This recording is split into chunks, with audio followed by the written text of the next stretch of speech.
berjumpa lagi di ibadah online WTC Kids. Kamilka, sudah tahu WTC Kids ada Kids Altarnya?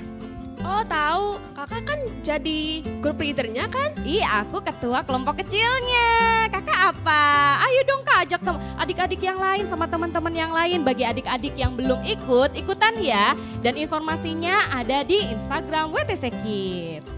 Kak, untuk pelajaran hari ini apa? Kakak tahu nggak ya? Nah, minggu ini kita belajar untuk bangun hidupmu di atas Yesus.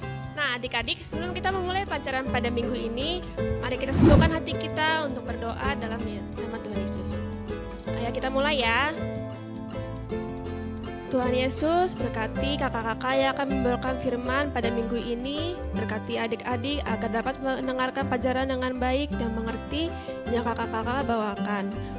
Semoga dapat menjadi berkat bagi adik-adik dan keluarganya sekalian. Terima kasih Tuhan Yesus atas berkat yang Kau berikan. Dalam nama Tuhan Yesus, haleluya. Amin. Shalom adik-adik.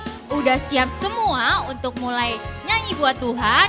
Ayo semuanya bangkit berdiri, kita mau nyanyi Kasih Yesus itu indah. Kasih Yesus indah-indah, oh indah. Kasih Yesus indah-indah, oh indah. Kasih Yesus. Kasih Yesus indah-indah, oh indah. Kasih Yesus indah-indah, oh indah. Lebih indah dari pelangi, lebih indah dari bintang di langit, lebih indah dari bunga di padang, oh Yesusku. Kasih Yesus indah-indah, oh indah. Kasih Yesus indah-indah, oh indah. Kasih Yesus indah-indah, oh indah. Kasih Yesus indah-indah, oh indah. Lebih indah dari pelangi, lebih indah dari bintang di langit, lebih indah dari bunga di padang, oh Yesusku. Lebih indah dari pelangi, lebih indah dari pelangi, lebih indah dari bintang di langit, lebih indah dari bunga di padang, oh Yesusku. Oh Yesusku, oh Yesusku, oh Yesusku, oh Yesusku. Yeay, Tuhan Yesus kita memang sangat indah. Nah adik-adik, sebentar kita mau dengar firman Tuhan. Sebelumnya kakak mau ajak adik-adik semua siapin hati, kita mau dengar firman Tuhan. Sebelumnya kita mau nyanyi Bapakku datang padamu.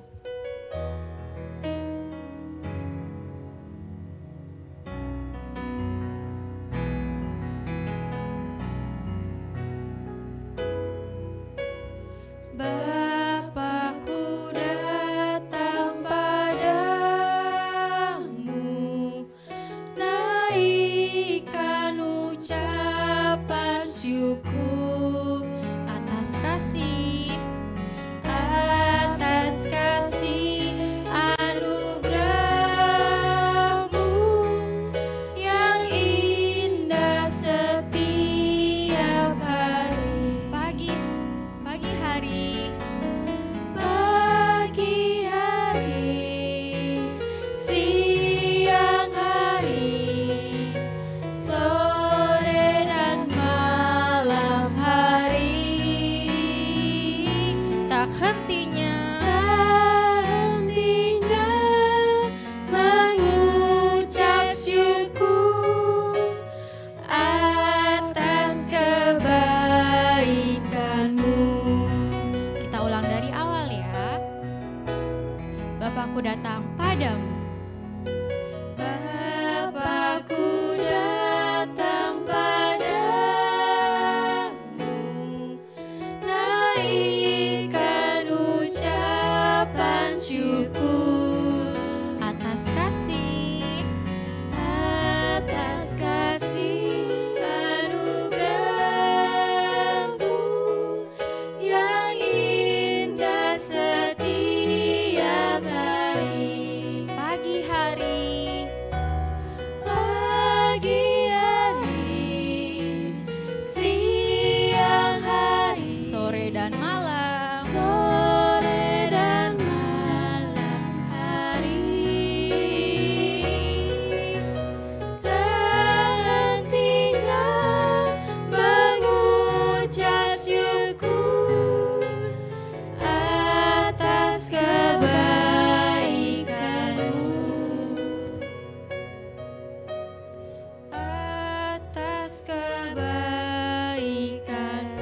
atas kebaikan-Mu. Atas kebaikan-Mu. Kita mau berdoa, lipat tangan, tutup mata. Ikutin kakak berdoa ya. Tuhan Yesus, Tuhan Yesus, terima kasih Engkau Engkau telah telah sertai kami. sertai kami. Tuhan, Tuhan, sebentar sebentar kami mau dengar firman-Mu. kami mau mendengar firman-Mu. Kiranya Tuhan Kiranya Tuhan yang memberkati berkati dan mengurapi kami semua. dan mengurapi kami semua. Kami siap Kami siap untuk dengar firman-Mu. untuk mendengar firman-Mu. Hanya di dalam nama Hanya di dalam nama Tuhan Yesus, Tuhan Yesus kami sudah berdoa. kami sudah berdoa. Haleluya. Haleluya. Amin. Amin. Bangun hidupmu di atas Yesus. Firman Tuhan hari ini tentang bagaimana hidup kita harus sesuai dengan firman Tuhan. Kita dengar firman Tuhan dan kita harus melakukannya, bukan melupakannya. Apa? Melakukannya. Wah, Tuhan memberikan satu perumpamaan tentang orang yang melakukan firman Tuhan. Dia seperti orang bijaksana yang mendirikan rumahnya di atas batu. Ketika hujan datang, wah, kalau adik-adik tahu hujan ya, hujan itu wah, ada yang kencang, ada yang biasa. Tapi di sini dikatakan dalam firman Tuhan itu hujannya menimbulkan banjir. Banjirnya besar sekali, lalu datang angin. Firman Tuhan seperti itu. Kalian bacakan ya. Kemudian turunlah hujan dan datanglah banjir, lalu angin melanda rumah itu, tetapi rumah itu tidak rubuh sebab didirikan di atas batu. Jadi rumahnya didirikan di atas batu, maka rumahnya tidak rubuh. Maksudnya apa adik-adik? Waktu hidup kita sesuai dengan firman Tuhan, sama seperti rumah yang didirikan di atas batu. Dengar firman Tuhan dan melakukannya. Bangun hidupmu di atas Yesus. Bangun hidupmu sesuai dengan firman Tuhan. Perumpamaan yang kedua adalah orang yang mendengar firman Tuhan dan tidak melakukannya. Ia sama seperti orang yang mendirikan rumahnya di atas pasir. Firman Tuhan bilang begini, tetapi setiap orang yang mendengar perkataanku dan tidak melakukannya, ia sama dengan orang yang mendirikan rumahnya di atas pasir. Maka datanglah banjir, hujan, ya. Lalu angin melanda rumah itu dan rumah itu rubuh. Rumah itu hebat kerusakannya. Nah, adik-adik, kalau kita mendengar firman Tuhan dan tidak melakukannya, sama seperti rumah yang dibangun di atas pasir, cepat roboh. Yang Tuhan mau, bangun hidupmu di atas Yesus, seperti orang yang mendirikan rumahnya di atas batu. Enggak rubuh, tidak rusak ketika ada badai datang, ada cobaan datang, ada orang yang mengejek kita, misalnya ada orang yang membuli kita, kita nggak ikutan marah. Ada orang yang marahin kita, kita diam. Ada orang yang pukul kita, kita memberkati mereka. Nah, adik-adik, siapa di sini yang mau hidupnya sesuai dengan firman Tuhan? Bangun hidupmu di atas Yesus, sehingga Yesus jadi nomor satu dalam hidup kita. Yesus datang ke dunia untuk hidup kita. Tuhan mau kita menerima Dia untuk tinggal dalam hidup kita. Dia menjadi dasar hidup kita. Setiap apa yang kita lakukan kita harus sesuai dengan firman Tuhan. Untuk itu adik-adik, yuk kita bangun hidup kita di atas Yesus.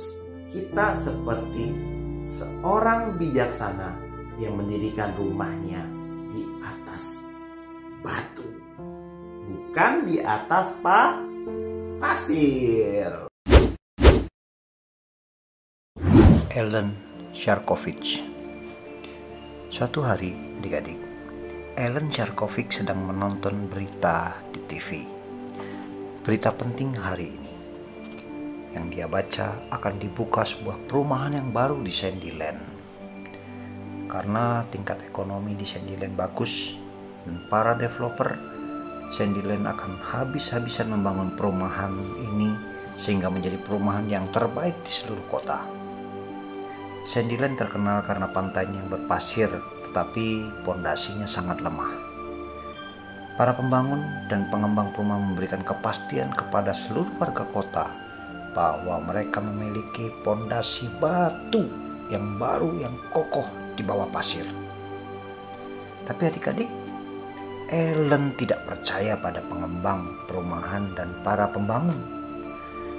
Ellen mulai menyelidiki dan melakukan penelitian. Ellen tidak percaya dengan berita yang dia dengar dan dia lihat. Bukan hanya Sandyland tidak dibangun di atas dasar atau pondasi yang kokoh. Sebenarnya semua rumah yang mahal yang akan dibangun ternyata di bawahnya adalah tempat limbah beracun. Dan ini ada dalam laporan Dewan Kota. "Oh, tidak," kata Ellen. "Dewan Kota menyetujui pembangunan ini. Padahal mereka sudah memberikan laporan.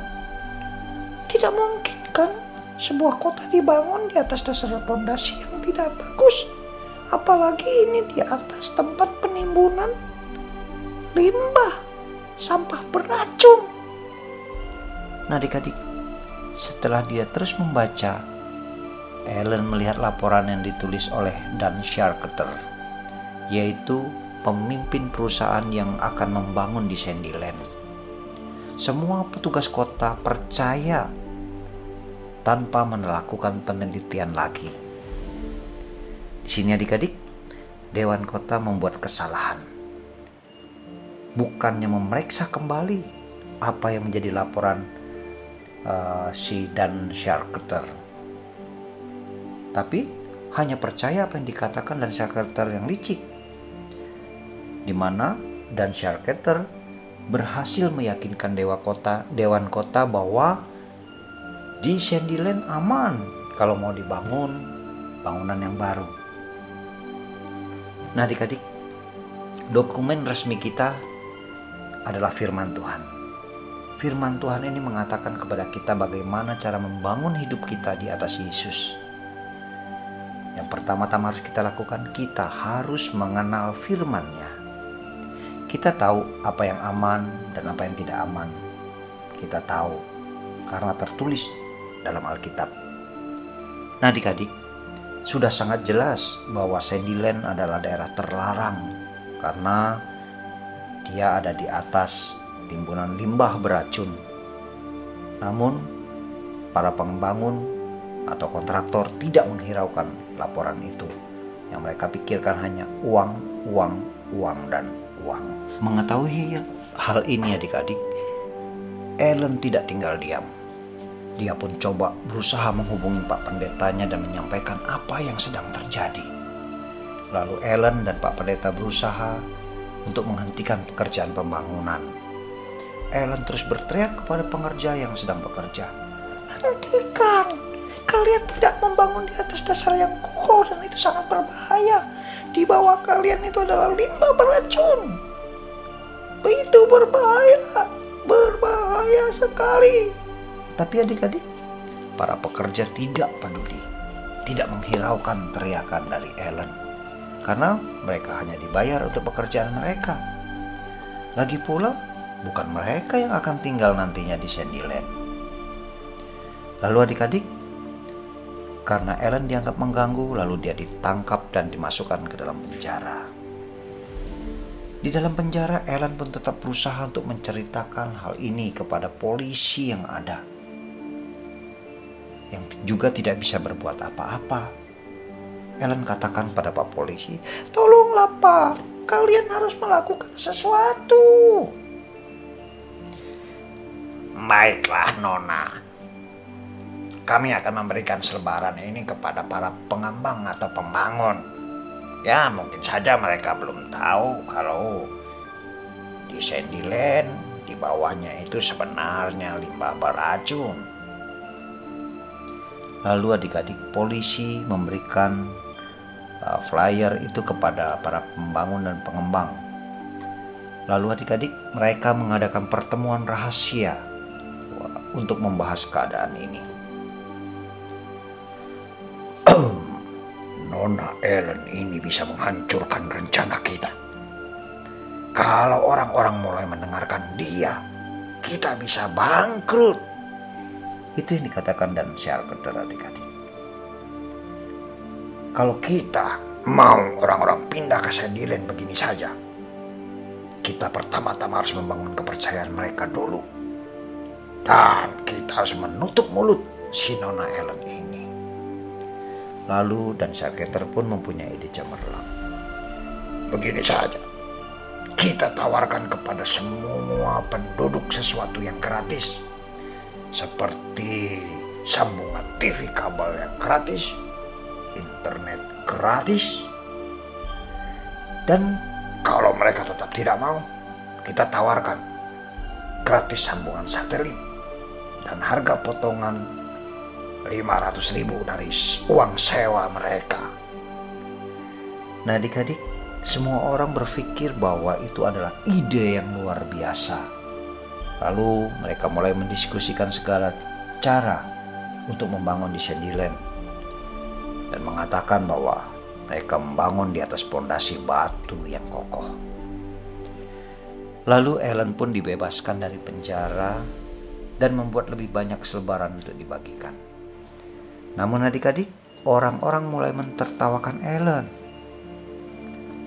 karena mereka mulai percaya kepada pengembang, kepada Dan Sharketer. Mereka kan insinyur dan pengembang yang berpengalaman. Kalaupun pondasinya tidak aman, pasti tahulah. Nah adik-adik, penduduk kota lebih tertarik untuk menerima sambungan TV kabel yang gratis, internet gratis, sambungan satelit TV yang gratis, dan diskon lagi 500.000 dari uang sewa mereka. Padahal mereka akan menempati tempat tinggal yang tidak kokoh karena dibangun di atas dasar atau pondasi yang tidak baik, yang tidak kuat. Nah adik-adik, dan Sharketer pun berhasil membangun kepercayaan penduduk kota. Dan penduduk kota pun menerima bahwa kota mereka akan dikembangkan dan dibangun dengan bangunan-bangunan yang baru. Begitu juga dengan kita adik-adik. Kita sering mendengar dan percaya pada orang lain lebih daripada percaya kepada Yesus. Padahal Tuhan Yesus sudah memberikan firman-Nya. Firman-Nya adalah janji untuk kita adik-adik. Kita bisa percaya pada setiap perkataan firman Tuhan. Ketika kita meletakkan kepercayaan kita kepada firman Tuhan, segala sesuatu dalam kehidupan kita menjadi kokoh adik-adik. Ingat, Yesus adalah pondasi yang teguh bagi kita. Yesus bukan pengusaha yang licik seperti Dan Sharketer. Dan Sharketer hanya tertarik pada dirinya sendiri. Nah, adik-adik, penduduk kota pun mulai terus percaya pada pengembang yang dipimpin oleh Dan Sharketer yang licik. Sementara itu adik-adik, teman-teman Ellen yang lain berdiri di luar kota. Dan mereka mulai memperingatkan teman-teman mereka yang lain untuk tidak mempercayai Dan Sharketer.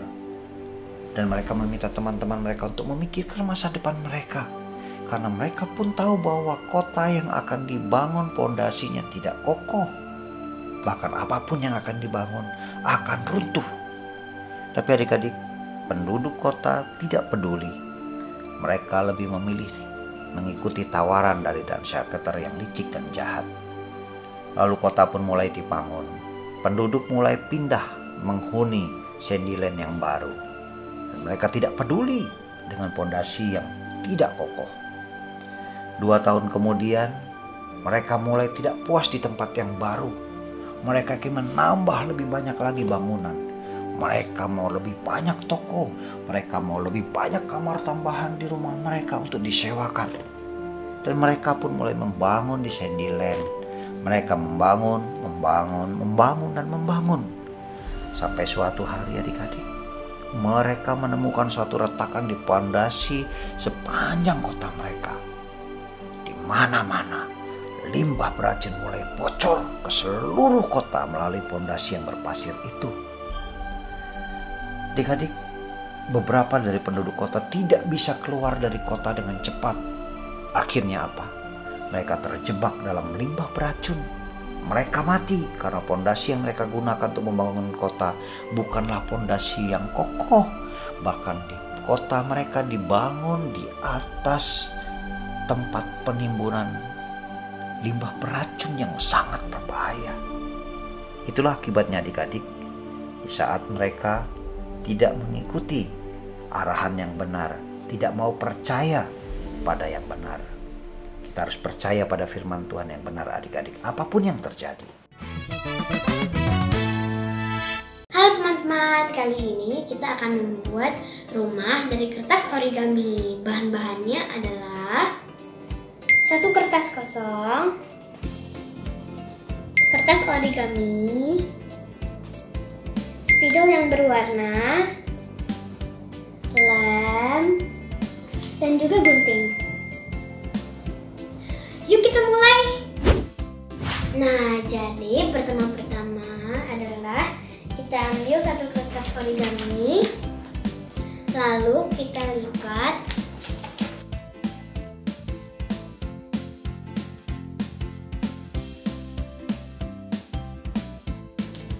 Lalu kita gunting.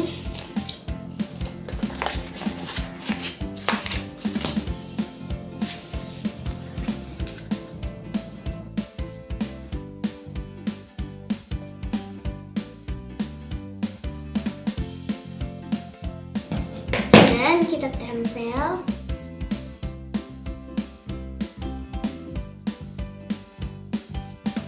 Lalu kita tempel.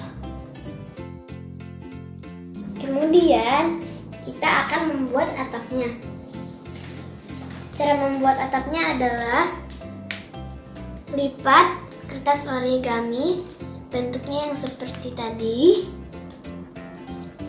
Tetapi kali ini kita bentuk lagi sekali lagi sehingga membentuk bentuk segitiga.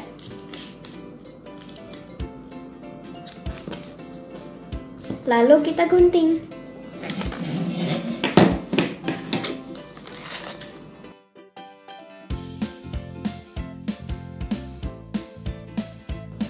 Nah, sekarang kita akan kasih lem.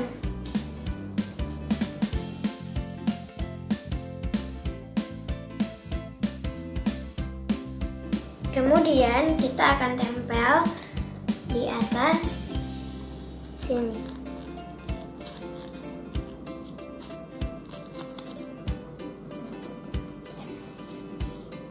Sekarang kita akan membuat pintu rumahnya. Caranya adalah kita lipat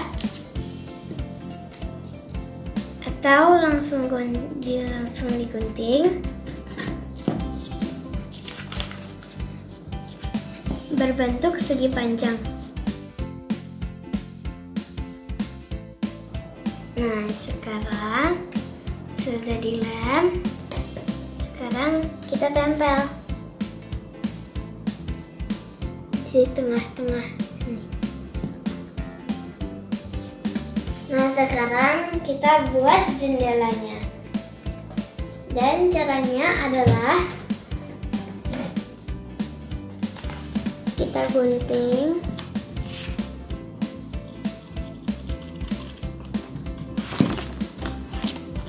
membentuk segi 4.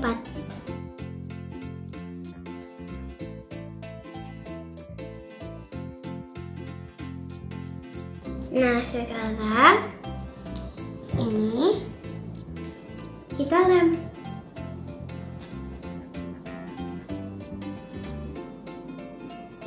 Dua-duanya.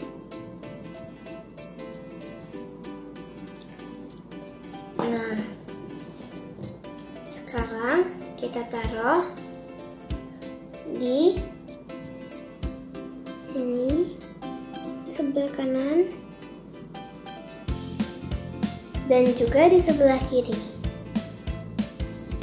Nah, ini rumahnya sudah selesai nih. Nah, sekarang tiba saatnya kita menghias.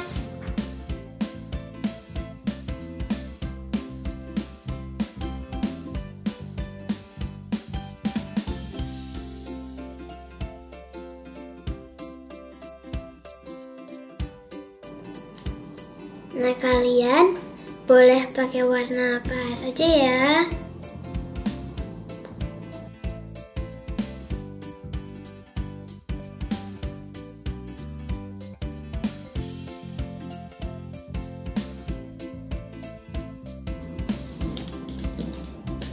Dan juga dekorasinya juga bisa pakai apa saja.